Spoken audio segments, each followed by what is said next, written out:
Assalamualaikum Ustaz. Waalaikumsalam warahmatullahi wabarakatuh. Saya mau tanya, ada orang tua masih hidup tapi dia membagi harta warisan kepada anaknya, namun ada satu anaknya tidak dia kasih karena sikit pun tak dia kasih. Gimana itu Pak Ustaz? Kalau dibagi waktu masih hidup namanya hibah. Kalau dibagi masih hidup tapi diserahkan sesudah mati namanya wasiat. Wasiat tak boleh lebih dari total sepertiga harta. Itu ruko yang ada di Batam, ku kasih untuk kau, tapi nanti sesudah aku mati, apa namanya? Wasiat.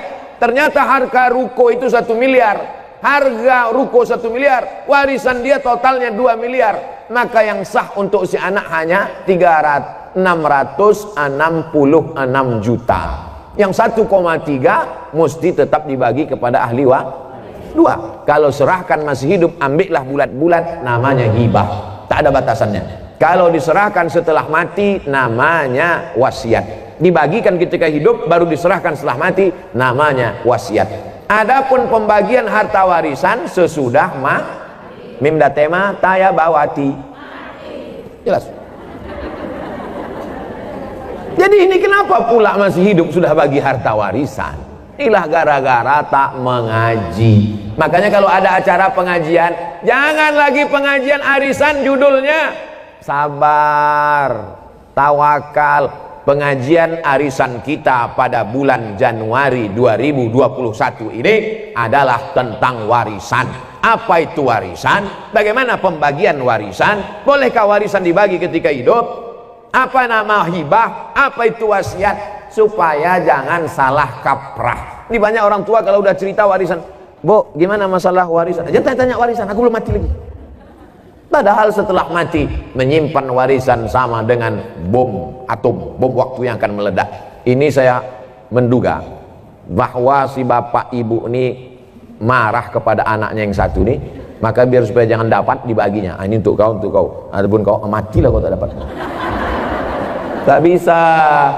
Maka kita kalau salah jangan salah 2 kali. Dulu salah kita karena tak mendidik dia. Dulu salah kita tak mengajar dia. Sekarang dia menjadi pemabuk, pecandu narkoba. Yang salah kita atau dia? Kita yang salah. Maka pembagian harta warisan hak dia ada pada harta kita, karena dia adalah anak kita. Dia tak pernah minta jadi anak kita pun tak pernah minta dia jadi anak kita. Allah yang mengirimkan dia ke rahim ibu. Didik dia dengan baik. Kalau sudah dididik dengan baik tak juga baik. Takdir seperti Nabi Nuh punya anak Kan'an, tapi dia tetap punya jatah harta setelah kita meninggal. Bagilah menurut ilmu faraid pembagian harta warisan. Walakum nisfu ma taraka azwajukum illam yakul lahunna walad. Kamu suami dapat setengah harta istrimu kalau tak ada anak. Fa in kana lakum waladun falahunnar rubu'u. Kalau kamu punya anak maka istri dapat 1/4, istri dapat 1/8. Fa in kana lahunna waladun falakumur rubu'u. Kalau ada anak suami dapat 1/4. Kalau tak ada anak suami dapat setengah. Istri dapat 1/4 kalau tak ada anak. Kalau ada anak, istri dapat 1/8. Anak laki-laki, lizakari mislu hazil unsayain. Anak laki-laki dapat 2 kali bagian anak perempuan. Jadi kalau anak perempuan 25 juta, anak laki-laki 50 juta. Karena laki-laki lebih besar tanggung jawabnya. Laki-laki membiayai nikah, laki-laki mengasih nafkah, laki-laki menjadi kepala rumah tangga, laki-laki mengasih mahar. Itulah maka laki-laki diberikan kelebihan, bukan karena Islam diskriminatif. Maka jelaskan kepada anak cucu kita, kalau tidak nanti kita akan salah, anak cucu kita akan salah, dan dia menjadi mengalir amal salah, bukan amal ya. Apakah kalau lagi haid boleh baca Quran melalui aplikasi di handphone? Orang yang sedang menstruasi, maaf, beribu maaf, tak boleh megang Quran, tak boleh bawa Quran, tak boleh baca Quran, tak boleh masuk masjid, tak boleh sholat, tak boleh tawaf, tak boleh puasa. 7 menurut fikih Islam wa adillatuh Syekh Wahbah Zuhaili. Tak boleh megang Quran, tak boleh bawa Quran, tak boleh baca Quran, tak boleh masuk masjid, tak boleh sholat, tak boleh tawaf, tak boleh puasa. Itu mazhab yang saya pakai. Lalu Pak Ustadz, kalau baca Quran melalui aplikasi, membaca Quran bagi perempuan yang haid boleh dengan dua catatan pengecualian. Pertama, dia hafal Quran. Orang hafal Quran paling tidak mengulangi hafalannya satu hari 2 juz. Kalau tak diulangi 2 juz hilang. Maka ibu yang punya anak hafal Quran, berarti satu hari 2 juz mengalir pahala untuk ibu, baik hidup maupun mati. Lalu kemudian 1 bulan 2 kali khatam, setahun 24 kali khatam. Beruntungnya punya anak hafal Quran. Mudah-mudahan anak kita hafal Quran. Hafal Quran anak gadis kita, dia mengulang satu hari 2 juz, dia boleh mengulang an zahri qalbin, dalam hati. Maka nanti kalau ibu nampak ada anak ibu, diam aja. Itu dia sedang ngulang hafalan. Kalau dia hafal Quran. Kalau tak hafal, tak tahulah apa dia. Yang kedua, guru boleh membaca walaupun sedang haid, tapi ayatnya potong-potong. Guru tahfiz di pesantren. Anak-anak baca ya, innallaha la yastahi ayyat riba, potong-potong, dibacanya pangkal. Silakan baca. Innallaha la yastahi ayyat masalam ma ba'udatan faham. Tak boleh dia baca normal macam orang yang sedang dalam keadaan suci, karena Quran itu suci sedangkan dia dalam keadaan haid, dalam keadaan kotor secara spiritual, bukan secara zohir. Karena perempuan itu tetap bersih tapi tidak suci. Bersih tubuh, sama macam maaf orang junub, badannya bersih tapi tidak suci menurut pandangan hakikat. Ini yang paling penting dipahami. Samakah pahala baca Quran melalui smartphone? Baca Quran di dinding, ada tertulis di situ dinding, masuk masjid. Ya ayyuhalladzina amanu taqullaha wal tanzur nafsum ma qaddamat lighad. Baca Quran di dinding. Yang satu lagi baca Quran di handphone. Kutiba alaikumul qitalu fil qatla al-hurru bil hurri wal 'abdu bil 'abdi wal unsa bil unsa. Yang satu lagi melihat mushaf Al-Quran. Ya ayyuhalladzina amanu ista'inu bis sabri was shalah. Melihat mushaf, melihat handphone, melihat dinding. Pahalanya bukan dilihat kau baca Quran dari mana, tapi yang dilihat adalah lafaz di mulut dan di hati. Mulut fasih, tahsin, tajwid, hati ikhlas. Walaupun kau baca di pelepah kurma. Ada Quran zaman sahabat Nabi, Quran macam kita dicetak sekarang? Mana ada? Pakai resleting pula lagi. Kenapa kau tak pernah baca Quran ini? Saya sebetulnya mau baca Pak Ustaz, terus resletingnya macet terus tiap hari. Oh, kasihlah minyak jelantah. Dulu Quran ditulis di pelepah korma, di tulang onta, di batu apa namanya itu? Batu lepes, batu ceper macam piring, ditulis. Jadi Quran tidak dilihat di mana, mau di kertas. Kertas adanya bambu yang ditumbuk, bambu, tahu bambu? Buluh, ditumbuk halus jadi bubur, dijemur. Itulah asal muasal kertas dari Cina. Lalu kemudian ada kertas satu lagi di Mesir, pohon bardi, tumbuhnya di tepi sungai Nil, disusun-susun melintang membujur, dipres pakai tanah liat, dijemur. Namanya kertas papirus. Kertas paling tua dua, satu dari Mesir, Fir'aun, satu dari Cina. Lalu kemudian barulah belakangan datang kertas masuk ke kota Makkah. Jadi Quran ditulis di kertas, di batu lepes, di tulang onta, di pelepah korma. Yang dilihat bukan baca di mananya, tapi yang dilihat adalah pelafazan mulut dan keikhlasan hati. Ini Qurannya bukan main lagi, mahal minta ampun. 30 juta harga Quran. Diletakkan di lemari tamu di depan. Setiap tamu yang datang menengok, macam menengok kucing. Bukan Quran itu yang mahal. Quran mahal adalah Quran yang dibaca. Seorang ibu mengajarkan anak-anaknya sambil masak pagi, tak ditengoknya pun Quran itu sambil masak. Bismillahirrahmanirrahim. Wadduha wallaili idza saja.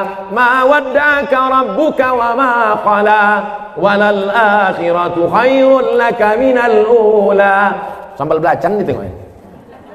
Tapi Quran yang ibu ajarkan ke anak ibu itu, itulah yang dibawanya sholat.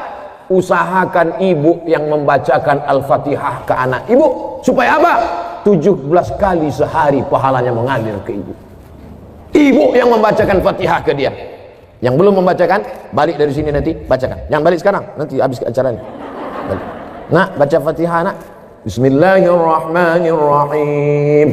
Itu hanya kurang halus sedikit. Bismillahirrahmanirrahim. Alhamdulillahi rabbil alamin. Rohnya kurang tebal sedikit. Luruskan bacaannya. Kapan kelingking ibu masuk ke celah kakinya saat mengajarkan dia berwudu, masuk air ke celah kaki?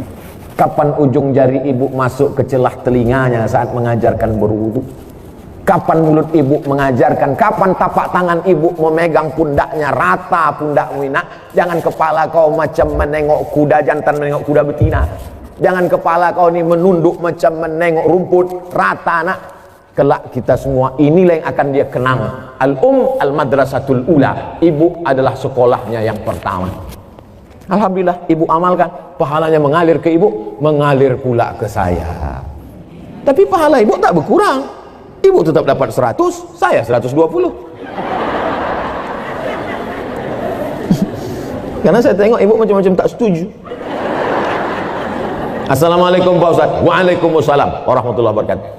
Apakah seorang istri berdosa bila menolak diajak hubungan jarak jauh? Karena semenjak pandemi kita tak bisa berkumpul. Macam mana hubungan jarak jauh?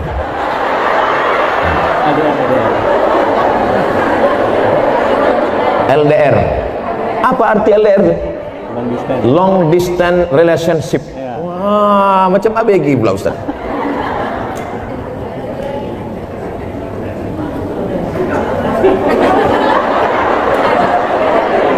Wa'ashiruhun nabil ma'ruf. Dulu waktu akad nikah, suami ibu disuruh Pak Kua membaca ayat. Baca ini, wa'ashiruhun nabil ma'ruf. Berhubungan baiklah kamu dengan dia dengan cara ma'ruf. Ma'ruf diambil dari kata urf. Urf artinya baik menurut syariat Islam, menurut Quran, menurut sunnah, menurut kebiasaan. Maka selama tidak bertentangan dengan Quran, dengan sunnah, menurut kebiasaan, maka hubungan itu ma'ruf. Hubungan itu baik. Tapi kalau bertentangan maka tidak baik. Baik dan tak baik standarnya bukan akal. Baik dan tak baik itu dalam Islam standarnya adalah Quran dan sunnah Rasulullah Sallallahu Alaihi Wasallam. Saya mau tanya, apa hukumnya menikah dengan wali tapi bukan dari ayah, abang atau adik laki-laki? Lalu dengan apa kau nikah? La nikaha, tidak sah nikah illa biwaliin, kecuali dengan wali. Wali itu siapa? Ayah, tak ada ayah. Datuk, tak ada datuk. Abang, tak ada abang. Adik laki-laki, tak ada adik laki-laki. Abang ayah laki-laki, tak ada abang ayah laki-laki. Adik ayah laki-laki, tak ada adik ayah laki-laki. Punya abang ayah tu punya anak laki-laki. Sampai begitu. Perwalian itu ada orang. Tapi insya Allah yang 6 itu adalah, kecuali dia disapu angin puting beliung hilang semua. Andai dia anak yang ditemukan dalam kardus, namanya binti kardus, tak ada walinya, macam mana? Fasultanu waliyun man la waliyalaha. Maka sultan menjadi wali bagi orang yang tak punya wali. Siapalah wali orang perempuan di Batam kalau tak ada walinya? Sultan Kerajaan Riau Lingga. Sultan Kerajaan Riau Lingga sudah menyerahkan kekuasaan kepada Presiden Soekarno. Lalu Presiden Soekarno membuat satu departemen untuk agama, namanya Kementerian Agama. Maka Kementerian Agama lah yang menerima sultan. Lalu Menteri Agama tak sanggup turun ke Kemenak Kanwil Provinsi, Kemenak Kanwil Provinsi turun ke kota, kota turun ke kecamatan. Itulah maka kepala kantor urusan agama tak ada perempuan. Ada kepala KUA perempuan. Kenapa? Karena KUA akan menjadi wali bagi perempuan yang tak punya. Nah, ini ke depan nanti bisa jadi kepala KUA perempuan, dia tak ngerti sejarahnya. Karena KUA akan menjadi wali bagi perempuan yang tak punya wali. Fasultanu waliyun man la waliyalaha. Memang satu sisi Pak KUA itu sebagai pegawai pencatat pernikahan, tapi ada dalam beberapa kasus dia bisa nanti menjadi wali pada saat perempuan itu tidak ada wali. Kalau sudah terjadi macam mana Pak Ustadz? Diulang akad nikah. Balik anak gadis kita membawa lakinya, hilang seminggu, pulang-pulang berbadan 2. Balik dia ke rumah, mak, ini lakiku katanya. Kapan kau nikah? Aku pergi nikah kemarin. Wali kau siapa? Udah ku beli wali katanya. Enak aja sekarang, lu tak belajar, jahil. Jangan karena takut kepada orang, diulang akad nikahnya balik, cari walinya yang 6 tadi, lalu diulang. Aku nikahkan engkau dengan anakku dengan mahar, aku nikahkan engkau dengan cucuku dengan mahar, ku nikahkan engkau dengan adikku, ku nikahkan dengan keponakanku dengan mahar sebentuk cincin emas tunai. Sah. Diulang balik. Lalu perbuatan dia dari mulai dia nikah tak jelas ke nikah yang jelas ini zina. Nauzubillah. Selamatkanlah anak-anak gadis kami ya Allah. Assalamualaikum Ustaz. Waalaikumsalam warahmatullahi wabarakatuh. Apa mazhab itu Pak Ustaz? Mazhab diambil dari kata zahaba. Zahaba artinya jalan. Mazhab adalah jalan. Kalau orang mau pergi ke Batam, ada jalannya naik pesawat. Kemarin saya naik pesawat, pesawatnya perempuan, Citylink. Asik berpantun aja di atas. Awak takut jatuh, dia berpantun.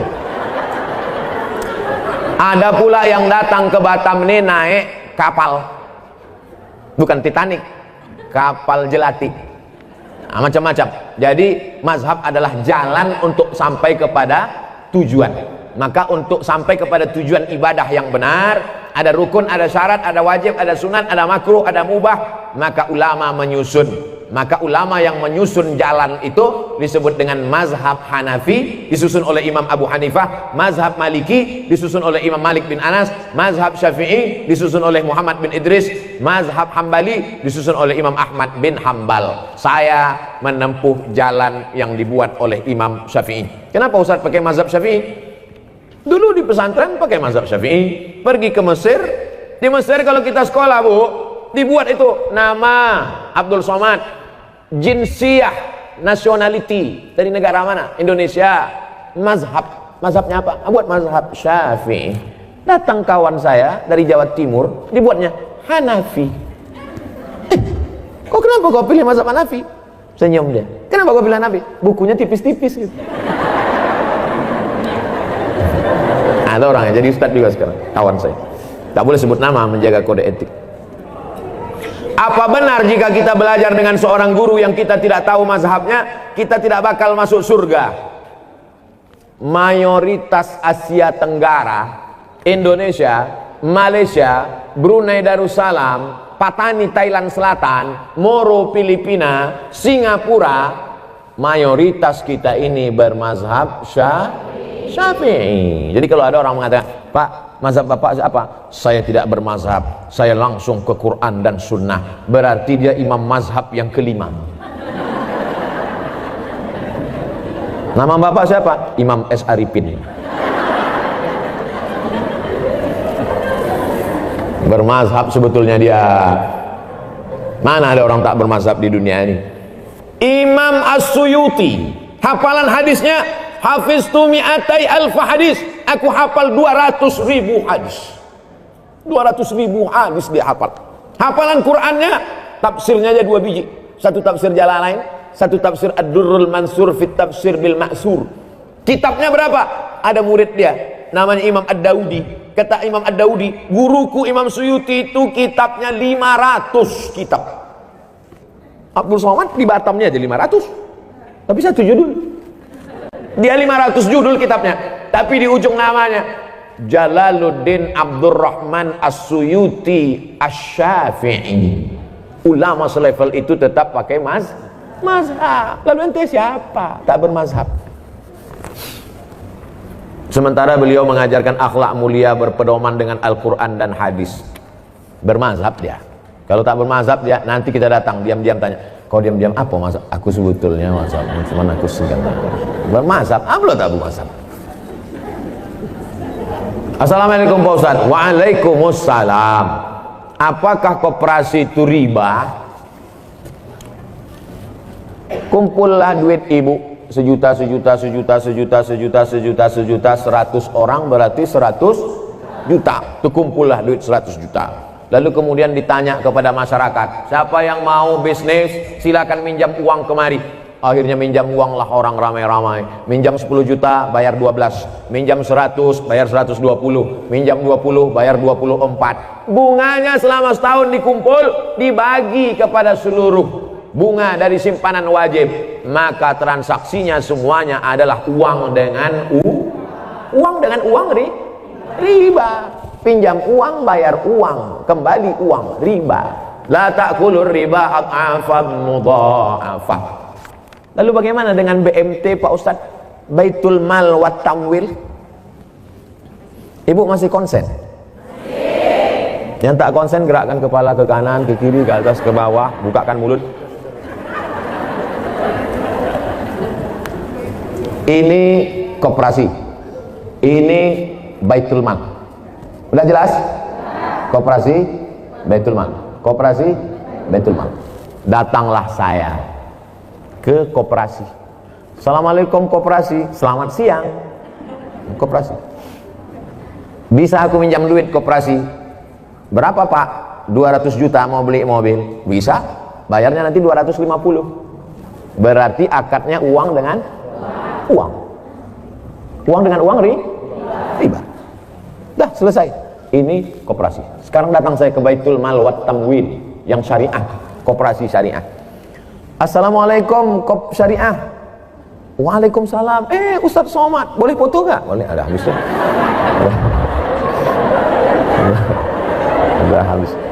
tuh. Udah habis basa-basi cerita. Apa tujuan nih Pak Ustadz? Apa tujuan Pak Ustadz? Saya mau beli mobil. Berapa harganya Pak Ustadz? 200 juta. Bisa tak minjam duit? Mohon maaf Pak Ustadz, minjam duit tak bisa. Walaupun kita udah foto, tak bisa. Jadi macam mana? Datanglah Baitul Mal wal Tamwil. Di mana mobilnya Pak Ustadz? Mobilnya ada di dekat Masjid Agung. Pergilah orang BMT ini membeli mobil itu. Dibelinya lah mobil itu secara cash. Setelah dibelinya mobil itu secara cash, dijualnya kepada saya secara cicil. Maka akad saya dengan BMT uang dengan mobil, uang dengan uang riba, uang dengan barang. Bisa buka handphonenya semua? Silakan buka. Setelah buka handphone, buka Google. Sudah? Setelah buka Google, tulis di situ SOMADMOROCCO.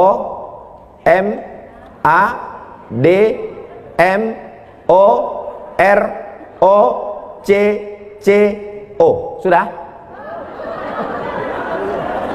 Saya ulang sekali lagi. Sudah buka Google? SOMADMOROCCO.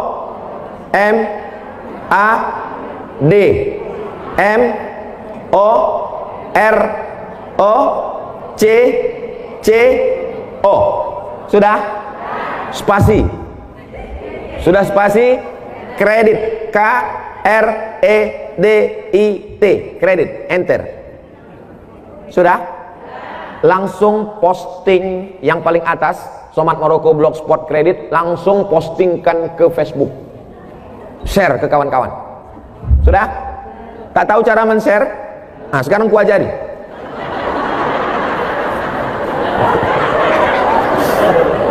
Nah itu di atas sebelah kanan yang ada titik 3, picit itu.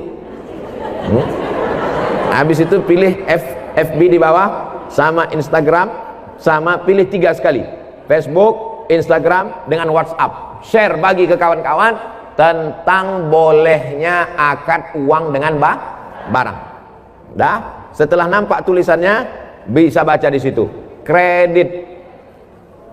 Kita baca ya. Majma' Fikih Lembaga Fikih Islam membolehkan jual beli dengan tempo jangka waktu pada konferensi ke-6 yang dilaksanakan di Jeddah pada tanggal 17 dan seterusnya. Bawah. Apa dalilnya? Jawaban, jual beli kredit itu tidak ada keberatan di dalamnya, artinya boleh jika waktu dan tambahannya diketahui berapa bulan, berapa tahun, berapa hari, meskipun harga kredit lebih mahal daripada harga kontan, karena penjual dapat manfaat. Penjual dapat manfaat tambahan harga, pembeli mendapat manfaat tempo jangka waktu. Mana dalilnya? Disebutkan dalam Sahih Bukhari dan Sahih Muslim bahwa Barirah dijual oleh tuannya. Barirah itu orang, waktu itu boleh menjual orang, budak hamba sahaya. Barirah dijual oleh tuannya dengan cara kredit selama 9 tahun. Jadi kredit zaman Nabi itu lebih lama dari sekarang. 9 tahun kreditnya. 1 tahunnya bayar 40 dirham. Ini menunjukkan bolehnya jual beli kredit. karena tidak ada unsur gharar, ketidakpastian. Ke koperasi pinjam uang, bayar uang, berlebih uang, riba. Ke Baitul Mal wa Tanwil, kita transaksinya adalah antara uang dengan barang. Jelas? Jelas semua. Tak ada yang tak jelas. Wallahu a'lam bishawab. Baik, terima kasih Ustaz. Alhamdulillah pertanyaan sudah kira-kira setengah. Dan sebelum diakhiri ada satu pertanyaan Ustaz. Ini pertanyaan spesial dari radio Ustaz. Dari pendengar yang hari ini belum mendengarkan acara kita kesempatan kali ini. Pertanyaannya singkat padat jelas. Ini baik-baik kalau saya. Yang pertama itu atas. Yang atas saja satu. Assalamualaikum. Waalaikumsalam warahmatullahi wabarakatuh. Allahumma salli ala Muhammad. Allahumma salli ala Sayyidina Muhammad wa ala ali Sayyidina Muhammad. Ustaz, saya ingin bertanya di luar tema. Dari tadi luar tema semua. Bagaimana cara menghadapi istri yang suka cerewet? Jadi ibu dengarkan baik-baik ya. Saya jumpa dengan Habib Ali Ba'agil. Kata Habib nih cerita, ada di Yaman itu sumur tua. Jadi di sumur ini ada jin. Di dalam sumur ini ada jin. Suatu hari menimba air lah ibu-ibu. Menimba air, rupanya timba ini terlalu berat. Ibu ini pula orangnya slim. Akhirnya tertarik timba itu, jatuh dia ke dalam. Masuk dia ke dalam sumur itu. Lalu kemudian datanglah suaminya mencari. Dicari-carinya, ditengoknya, ada tanda-tanda kalau bininya masuk ke dalam sumur. Akhirnya diulurkannya tali timba, ditariknya, maksudnya mau menyelamatkan istrinya tadi. Naik jin juga. Akulah penghuni sumur ini. Ditanya sama suami tadi, kenapa kau naik? Aku tak tahan direpeti bini kau di dalamnya. Kau tahan kali.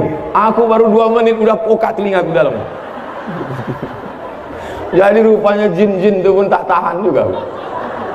Itu sanadnya dari Habib Ali Ba'agil. Dia cerita ke saya. Saya tak tahu udah cerita itu dari mana. Kalau mau tahu tanyalah ke dia. Jadi kalau ada perempuan-perempuan ini repetnya itu ada 2, repet positif dan repet negatif.